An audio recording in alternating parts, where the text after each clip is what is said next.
Keep rolling, rolling, rolling, rolling. What? Now I know you'll be loving this. Right here. I'll be. When before they announced Robbie Williams, my friends and I were debating because we knew they had one more act to announce for the Calabash thing. Yes. And we were like, guys, what if it's Limp Bizkit? Because they're touring again, and we were like, oh, that would be so sick. I wish they would tour here. Oh, dude, it would be so sick. Yes, dude. I'm a fan. Eh? Yeah, it would be fun. It would be fun. Literally all my gym playlists, all my hype playlists, everything Limp Bizkit, let's go.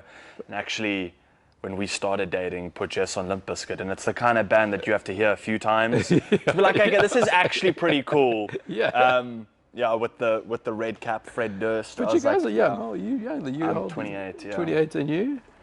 Yeah. Yeah, you guys are young. It must be weird to try and appreciate Limp Bizkit now, later. Like when I was a kid, it was like, oh, they were so cool. We're just running around singing Limp Bizkit. They were the thing. And like, yeah, in high school and like I think even primary school, I think was the first time I heard them. But now I look back and I'm like, oh, it was a bit cheesy, but like I don't care. No, dude, I don't care. I don't care, dude. I love them. What's your take? Because this is like to me, it's like a global phenomenon. I don't know how this happened, but the world seems to hate Nickelback for no reason at all. There's actually a documentary. I don't know if it's come out yet, but speaking about that whole thing. Yeah, with them in it. That's how you know it's real, when you got to make a documentary on the heat you're getting. Yeah. Yeah, I don't know. It's interesting, man. I don't know. Like, I can't. I mean, they haven't done anything that that's worse than some other bands, I guess. This is the thing. But I don't know, man. I don't know what it is actually. Yeah. We need to watch the documentary. Let's see. As soon as the documentary pops off, I'm gonna drop you a WhatsApp and be like, "Oh, I get it now," or "Nah, this is all a farce." Like, nah. But they're really good at writing music. Like whether you like the music or not, like they know how to make music. And I listened to a podcast about them, interestingly enough, and they all grew up in rough circumstances. Dude, like rough, kind of like some of their families were like career criminals type, like in Canada and stuff, and like so it's I think we have this perception about them, but like they have a bit of a background and a history, and like I'm not gonna say like they're the most pleasant people or whatever, but like they definitely didn't deserve the hate. Yeah. But no, man. Let's see what the documentary says, We'll and see then what we'll it kind of says. take it from there. Yeah. We are going, eh? Oh, thank Oh. you. Look how natural we are. I didn't even realize the camera was rolling. Interesting. Yeah, I wrote a ton of pointers down for having you on. No problem. I got really excited for this episode. What does it say? A mother's heart, father's soul, and love for the rock and roll. Is that a lyric? Yep. No, I wrote that myself. Yeah. Really? Yeah. That's so cool. I read in because obviously I was reading a ton of articles on you this morning, just to kind of give me some insight into who you are and where you're from and what you're about. Welcome to Storytime, by the way. We're here today with Majozi. Thank you so much for coming. Hi, everybody. Storytime. Hey. And they were saying that you've got tattoos dedicated to your faith and your mom. Yes, yeah. Which I love because so many of mine are for the same reason. And wanted to ask you about them. Like, I saw you've got the handshaking, which... Hey, you also got lekker, man. There we go, yeah. I wasn't sure what yours stood for, if you wanted to say. I might have dipped it a little bit too much. Oh, wow. Yeah, did you? Oh, sorry. Stuff's happening now. The avos have... Sorry. I couldn't. I would have barred. There's no... No, I'll say, like, so I think the handshaking one was mainly for, like, my friendships, you know, like, I think... Yes, you know, the older, the more I've gone on in my life and the older I'm getting, the more I appreciate people. Yeah. Like, I especially older people and the friends I've had and the roles they've played and the friends I'm going to have and the friends I have now. Like, it's, I don't know, man. You learn to kind of accept people more and understand what people have been going through and understand, like, you know, when I said that thing, I really hurt that person. Not really meaning to hurt that person, but understanding, like, you know, your words can affect people, and then also understanding like how people's words have affected you and being like, okay, I was upset about that thing that that person said, but knowing this person, they didn't mean it, knowing how everyone has different things in their lives, different circumstances, ups and downs. So I guess I was just kind of feeling inspired by the relationships I have with that. And then, yeah, all my faith-based ones here, I've got God and Jesus here, obviously, like pillars of like my being, if not my everything. And tattoos, just memorizing when my mom passed away, and like little memories and stuff. Like, I've tried to keep my tattoos all meaningful, like. But I'm also not that like guy who is like, your tattoos have to be meaningful. Like if like I walked into a tattoo shop and my tattoo friend was like, let's do something, and he just did something on me without any meaning, I'd be okay with it. I'd be like, cool, whatever. I mean, I've got a rose here, and that has no meaning. Beautiful, eh? Yeah, it was done by a guy from Chicago. It was, but yeah, no, I just love, I love the art, man. I love the art. I took mine exactly the same way. Tattoos were like the one thing I really wanted as a kid. I used to draw them on myself. So we'd go to Sunday service, like church on a Sunday, whatever. And they always have pens in the sleeves at the back of the chairs. Okay, yeah. And I have to like doodle or do something with my hands in order to focus or pay attention. And I would just draw tattoos, and I'd like fill my arm full of tattoos. So I'd walk into church with no tattoos and leave with the sleeve, which is like, that's the place for that. And my parents made a deal with me. They were like, sick, you can only get a tattoo once you're 21, and then you can get as many as you want. So I was like, sick, I'm in. For my 21st birthday, they were like, what do you want for your birthday? I was like, I want my first tattoo. So my dad and I got my first one together. That's awesome, says surrender. Every year, my dad writes the family a poem. That's like a summary of the year we've been through. That's cool. And he had a passage in the poem that said, surrender above makes for a stronger man. Yeah. And so we both had surrender done. It's just the lesson we took out of that year. Jeez, that's very cool, man. Cool, Jeez, I love your family, dude. Oh, I've got a dope family, so dude. Cool, dude. Yeah. Just really attached. Yeah. Awesome, we'll have man. you over for a braai or something, Yeah, and then you can meet everyone. But I wanted to go into, obviously, where you're from, who you are. I've got a ton of pointers. We don't have to take a lot of time to go through the pointers. I just thought it was quite interesting. You're from Durban. Yeah. That's dope. Have you been? No, I've been a lot. I've Okay. been quite a few times. I spent a lot of time there 1 year in Durban North. Okay, cool. That's where I went to school in Durban North. Yeah. Oh, really? Yeah. What's the name of the school? Northwood. Northwood. Yeah, it's quite like at the moment they're actually quite popular at the moment because they do the war cry things. Did they do the Drake one? Yeah. No, is that the school that you went to? Yeah, it's so weird because my school at the time when I was there, it's not very artsy or like cultural in that way at all. But I think over the years they've developed a bit of that now. And I mean, when we used to walk around, we couldn't even clap, stamp. Like we were horrible, dude, horrible. And now it's cool to see them just doing cool things. And now I've got friends whose kids go there now. So it's fun to see like the kids going where I used to go to school and seeing how different it is for them. Like it's very, very different, but it's different in a good way. Yeah. Very good way. Yeah. Jeez, I had no idea that was the connection. Yeah, that's what's cool. I'm actually going to have a question on that now regarding Drake and everything that's going on in the world with him right now. There's a whole bunch going there right now, which I find fascinating, and I need your opinion on it. But cool, awesome. In 2013, you dropped your first EP called Marvelous Light. 2014, you signed to Universal Music South Africa, and then your first album, Fire, which you had hit top 3 on iTunes for that. You have 2 songs with over 1 million streams on Spotify, namely Fire, and your collaboration, I hope I said this correctly, with Trestle. Trestle, yes, yeah. 100%. The Woods. Yes. Incredible. 2017, Sama nomination. Yes. If you say Sama or Sama, wasn't sure. Good point, yeah. It's a Sama, yeah, but can you say Sama? I don't know, maybe you can. You guys get what we mean. For Best Adult Contemporary Album for Fire, 2018 released a self-titled album with 2 singles turning into #1 hits, Waiting and Somebody, and featured a collab with 3-time Grammy winners, the Soweto Gospel Choir.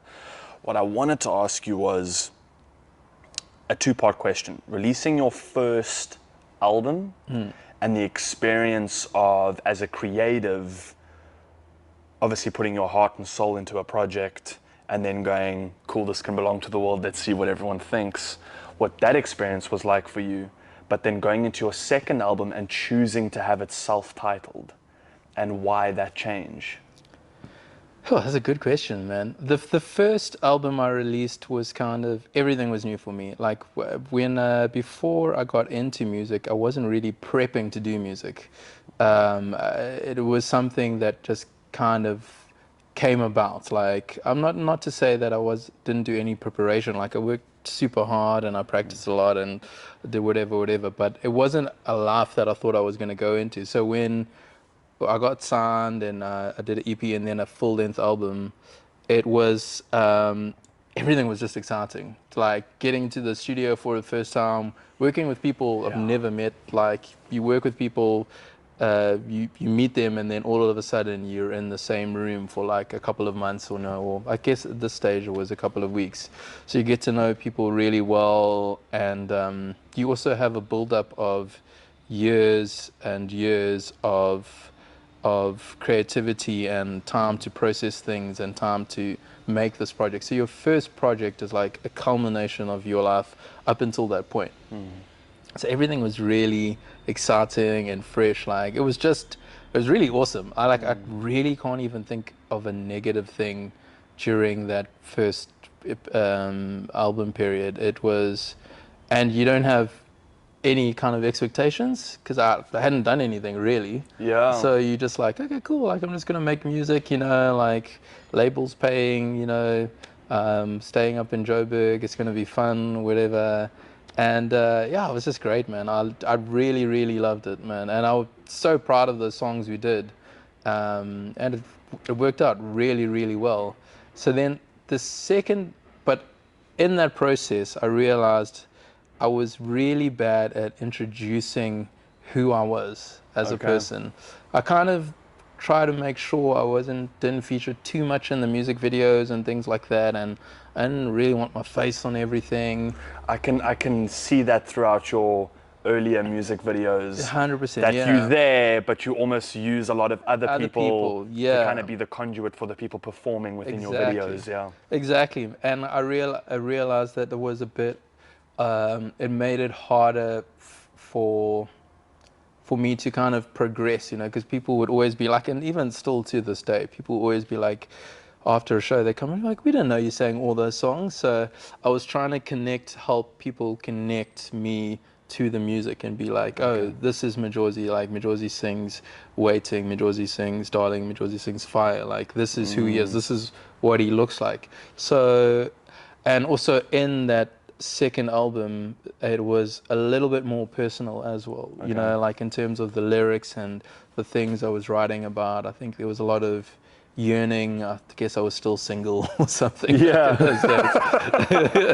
There's a lot of like yearning and contemplating life and trying to understand things, and that's also why I self-titled it. It was a little bit of help me market, and also just to say like, hey, this is me, and also I changed my style a bit on that second album, where first few projects were very folksy, like acoustic, and this next one was a little bit more electronic and indie and poppy, but I wanted people to also be like see through the music but go to the lyrics and still see the same type of character and be like, this, all of this is me. Like this is who I am. I'm not necessarily a genre or whatever, but this is the music I make, and this is what I sing about, and this is what I believe in.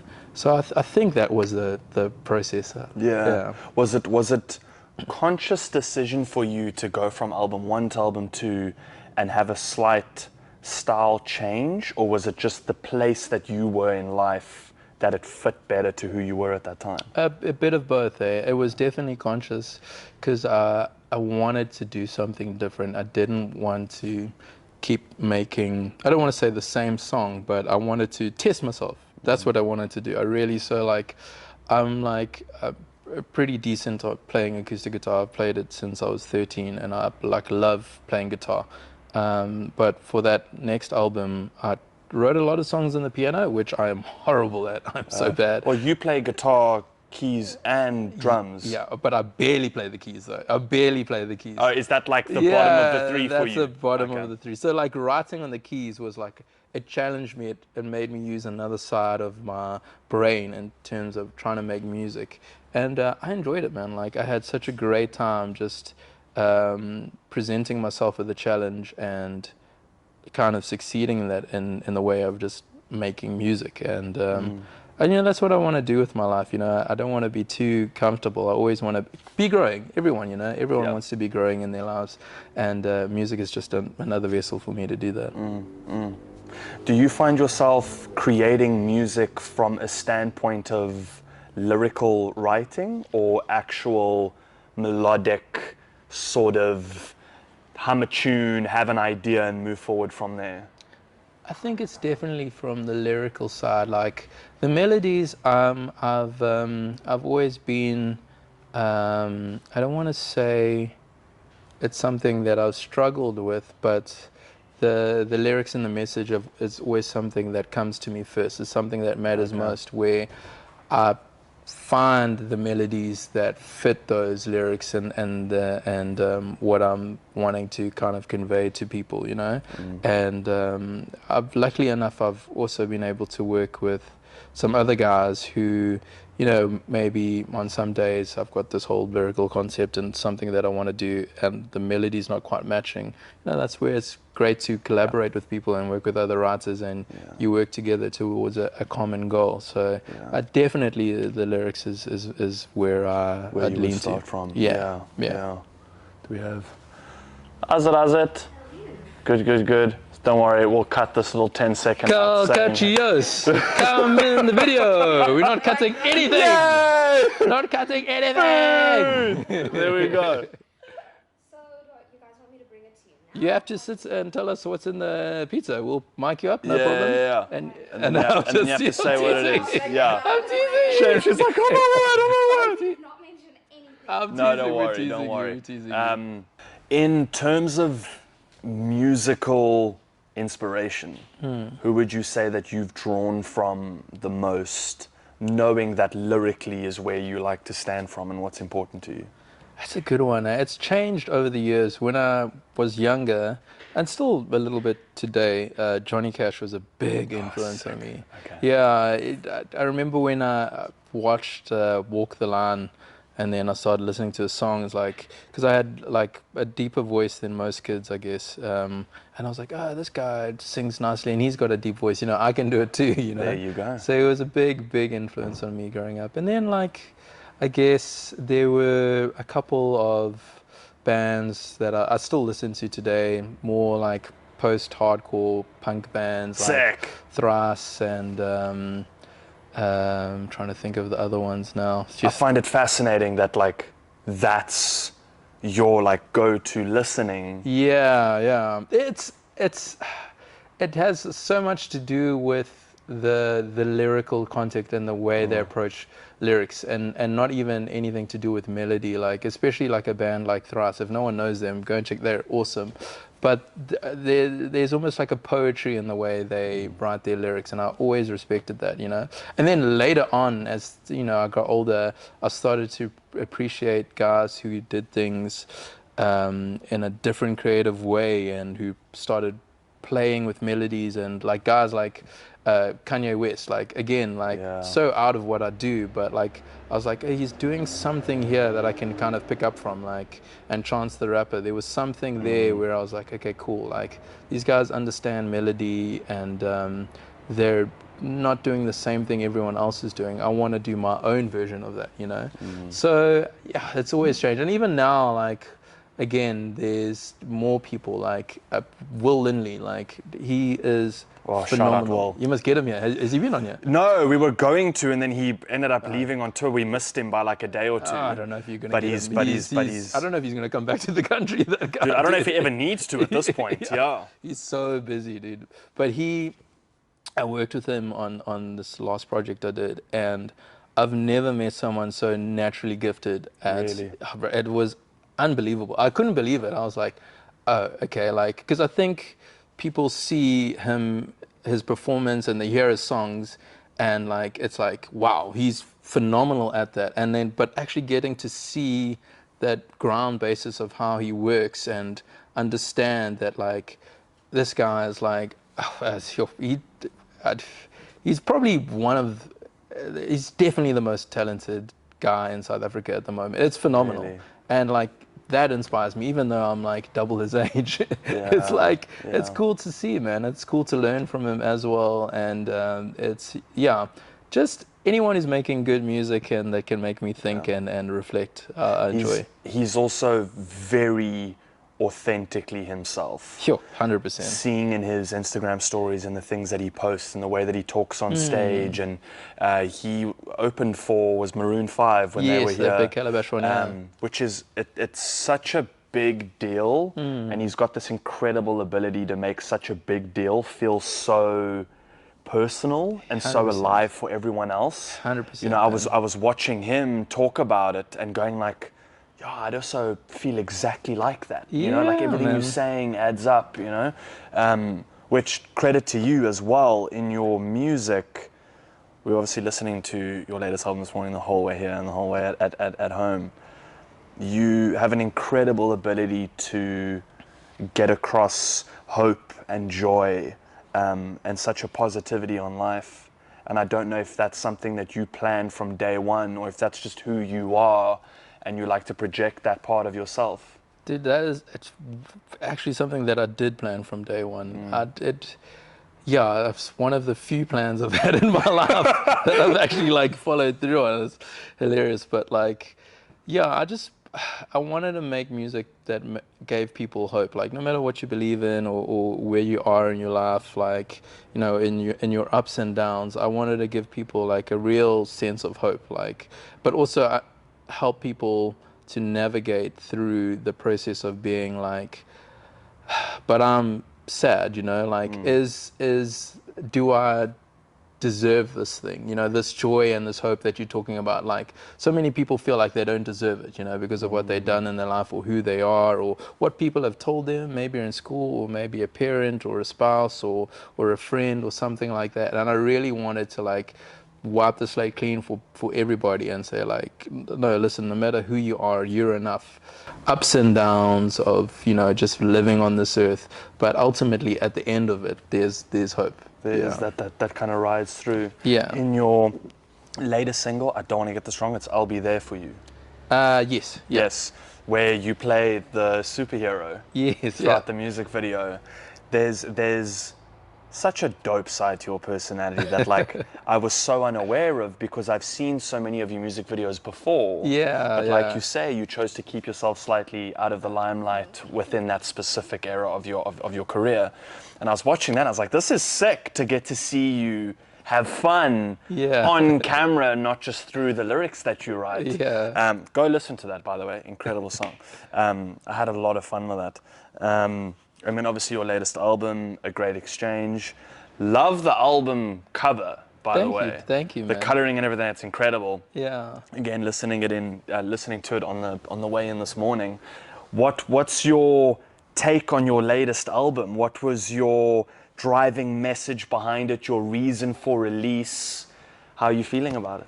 Well, I mean, the reason why I called the album A Great Exchange was there was so much exchange going in, as in like I worked with so many people for the album, and I did that consciously again because I was like, I want to collaborate with like all the people I admire in the music industry, all the people that I love, all the people that I've always wanted to work with, you know, and I'm kind of in the position where I can just ask these guys and we can kind of make it happen. So like, I mean, Will was one of them, which is phenomenal. I worked with 3 or 4 producers who all were like phenomenal, brought something different. I worked with Early B, who like you know rapped on it. I worked with Hunter Kennedy. Dope. It's cool, man. Yeah. I worked with so many guys who like are my heroes and people that I admire, and like people who were so much better at the things that I want to do but I can't do. But together, when we put our minds and creativity together, we make something beautiful, you know. And I didn't want to keep this album to myself. I wanted to share it with everyone around me and be like, this is what the South African music industry has to offer. There's so many talented people. I mean, there's so many people that that I worked with that didn't make the cut of the album just because, I could only have so many songs in the album. And it was just a great time of collaboration, sharing vulnerability. When you're creating something with someone, it's very, it's like you almost feel naked, like there's a lot that happens, there's a lot that you process, there's a lot that you share, there's like, it's very tender, and when you on the other side of that, you have such a strong friendship. Like, I like for example, like one of the collaborators, the producer on the album, Dolph. Like, I feel like I'm so close to him because first of all, we worked on another project that wasn't mine. It was for Neon Dreams for like 2 years. It was so long. Huge fan of Neon Dreams. Yeah, they're awesome. You Love bring them. them here, dude. They're awesome. Adrian's coming on soon. Is he coming on? Awesome, man. Awesome. We saw him at what's that place called? Yeah, at Just Like Papa at the back, Tommy's Chop Shop. Tommy's Chop Shop, no And dude, ways. I'm like trying to smash a nail into a piece of wood, and Jess staying next to me, and he walks in, and Jess goes like, "Hey!" But they were so far away that like he couldn't pick up who it was, and he was just like, "Oh, here's another like, crazy fan kind of thing." Yeah. And he gets close, and he was like, "Oh Jess, oh Josh, hey!" And it was like such a nice moment to get to see him randomly. We had no idea he was going to be there. Awesome, but man. absolute sweetheart of a human. They were also part of the inspiration for me to collaborate with, because when we were working with them, we spent so much time with them, and also I got to see like the inner workings of Neon Dreams, and they're very collaborative. They love to share things with people and just have you in the room and listen to your ideas and be open to everything else that's going on around them. And that really, really inspired me, because I was like, these guys aren't afraid to share their creativity with people and share in that process. And that is kind of what pushed me in that direction of working with as many people as I could. And even through that process, I mean, me and Dolph got very close, and Neon Dreams and I got very close. I saw them more than I saw my wife. Like, yeah, it was nuts, man. It was nuts. It was nuts. It was quite crazy. But then, you form bonds, man, and it's something that I will never take for granted, and I'm super grateful for. Yeah, that's dope, man. There was I actually wrote it down because it was beautiful the way that you said it. But I wrote down, I had a pointer here: Neon Dreams live performances, and then quote. Neon Dreams deliver an almost spiritual experience that the crowd loves being a part of. I said this. You said this. Wow, yeah, okay. Yeah.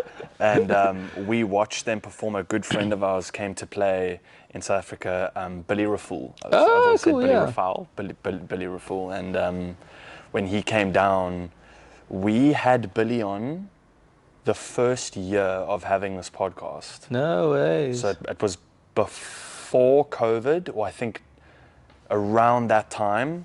And I said to him, dude, you gotta come to South Africa. People would love your music here. It's deep and it's hopeful and it's fun and it's about people. And he's like, dude, I'd love to come. And then eventually managed to get it right. Wow. And we got to braai for him and watch the rugby for him and go to his performance. It was incredible. And he was performing with Neon Dreams.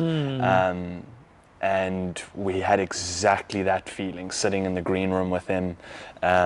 Everyone just sharing, throwing ideas, kind of bouncing all over.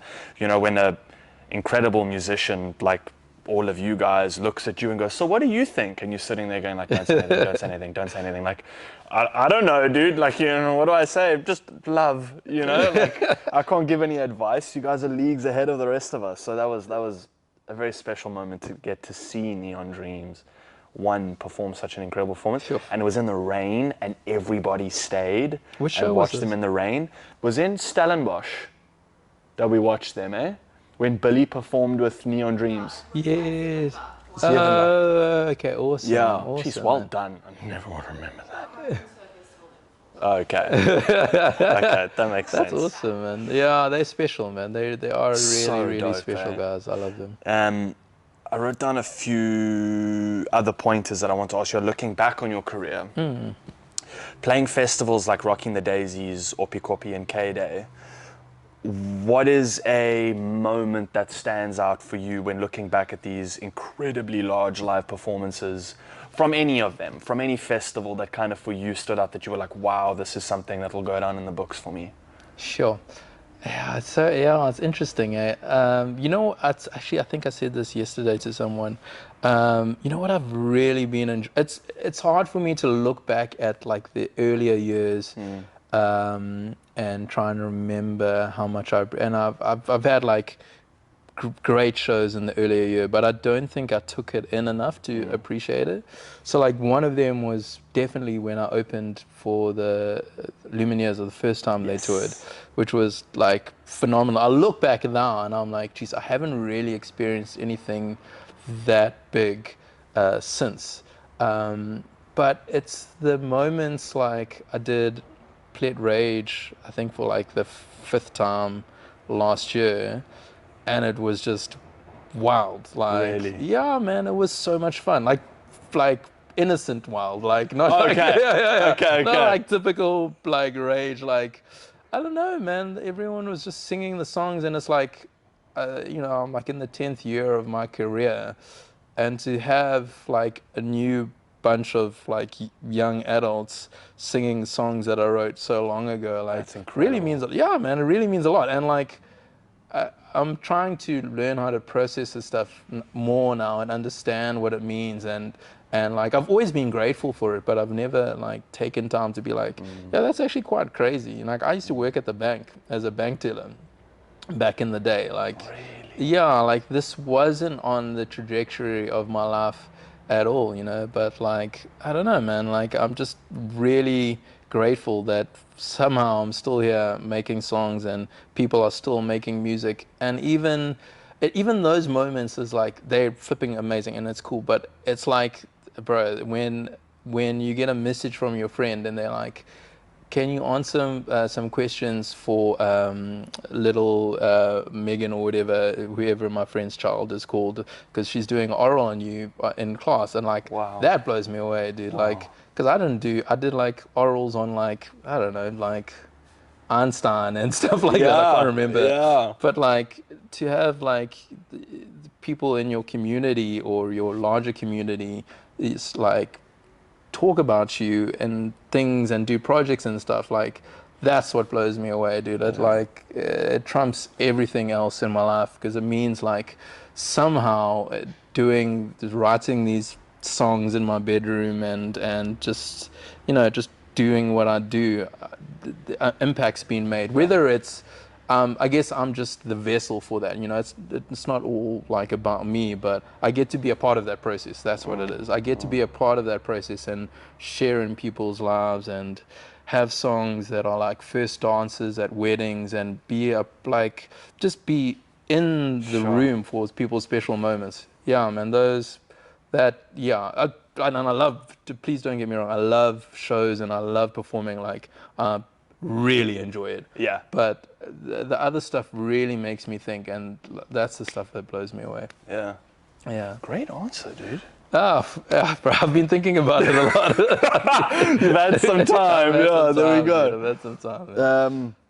Final closing question. I really want to get your take on the beef that's happening in the music industry right now between Drake, J. Cole, and Kendrick. I'll tell you. So Trezor, who worked on on the Woods, he wrote on Drake's album, not the last one, maybe 2 albums ago. He wrote, like, he's got writing credits on half that album. So I have to be on Team Drake. Let me just say that now. Okay. I have to be. I understand. I have to be. Rap is interesting. Yeah, rap has a culture of diss tracks and a lot of, I don't want to say violence, but if you look, especially like in the 90s with like Tupac and Biggie, and even up until like recently, rap has like kind of a history on like of roasting and again diss tracks and all of that. So like real rap aficionados will be like, this is good. is Yes. good. Trash him, say everything, say that he sucks or whatever. I don't even know what they're saying. So like the competition sounds fun, but let's hope it doesn't get too serious, you know? Because also like it would be so cool if all of these guys could work together, because Drake and Metro Boomin made such good music together. Such good music. Like, no offense to 40 and Noah, like they're really cool, whatever.